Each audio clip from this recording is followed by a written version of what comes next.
यो question class 9 taxation च्याप्टरबाट लिएको हो। यहाँ क्वेश्चन हेर्न सकिन्छ। Amina is an unmarried employee in a bank. Her monthly salary is 44,000। Okay, monthly salary यहाँ दिएको छ। She has to pay 1% social security tax on her income up to 5 lakhs and 10% income tax on more than 5 lakhs if she get 15 month salary। कति मन्थको salary उसले पाइरहेछ? 15 मन्थको salary. How much income tax should be paid? हामीले यहाँनिर income tax निकाल्नु पर्नेछ। 5 लाखसम्म चाहिँ उसले कति पर्सेन्ट तिर्नुपर्छ? 1%। And after that more than 5 lakhs she have to pay how much? 10% tax. So let's take a start here. So first what we have to write down monthly salary here। monthly salary of Amina is equal to rupees 44,000। after that she gets for 15 month, so annual salary we have to find out। एक सालमा कति month को पाउँछ उसले? 15 month को। so salary or income you can write down anything is equal to rupees 44,000 into she will get 15 months, so we have to multiply by 15। अब यो दुईटा मल्टिप्लाई गर्ने, मल्टिप्लाई गर्दा कति आउँछ? 6,60,000। सो एक सालमा उसले कति पाउँछ? 6,60,000। अब क्वेसनले के भनेको छ? 5 लाखसम्म चाहिँ 1% social security on here income up to 5 lakhs and 10% if more than 5 lakhs। यहाँनिर कति आएको छ? 6,60,000 आएको छ। 6,60,000। तर 5 लाखसम्म चाहिँ उसले 1% पे गर्छ र 5 लाखभन्दा बढी अर्निङ भएको छ भने उसले 10% पे गर्नुपर्छ tax. So here we have to do annual tax rate, or we have to write down our total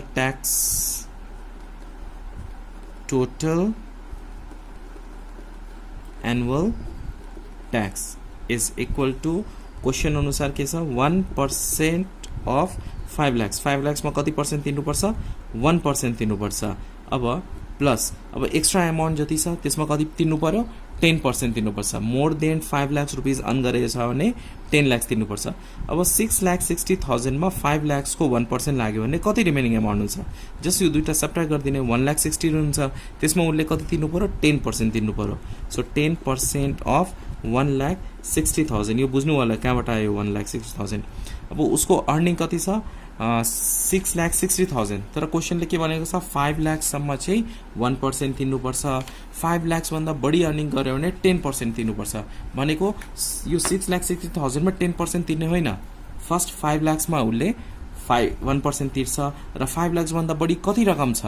1,60,000। त्यसमा चाहिँ उसले कति तिर्नु पर्यो? 10% तिर्नु पर्यो। ठिक छ।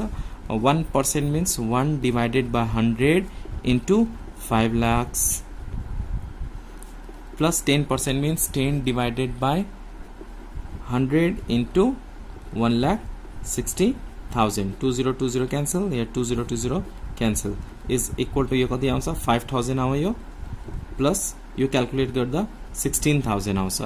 जस्ट एड गर्ने is equal to 21,000। So total annual tax कति आएको छ?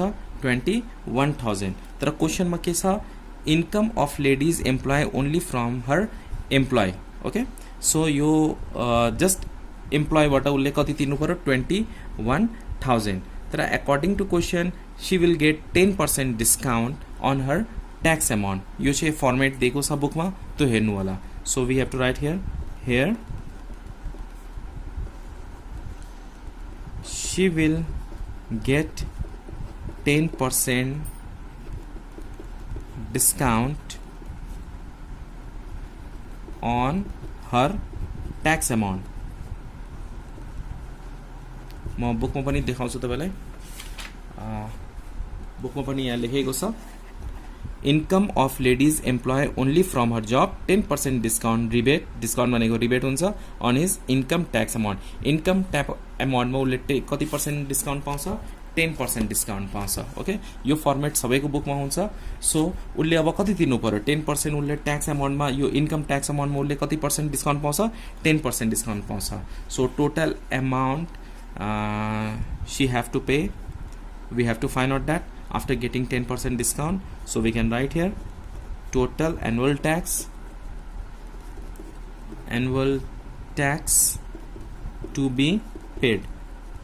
ट्याक्स कति तिर्नुपर्ने उसलाई 21 lakhs तर 10% उसले के पाउँछ डिस्काउन्ट पाउँछ सो 10% अमाउन्ट डिस्काउन्ट गर्नु पर्यो 10% of 21,000 so we can write here 21,000 minus 10 divided by 100 into 21,000 is equal to just calculate 21,000 minus 2020 cancel and just multiply this one 2100 subtract we get here 18,900 so Amina how much have to pay 18,900 conclusion we can write down rupees 18,900 should be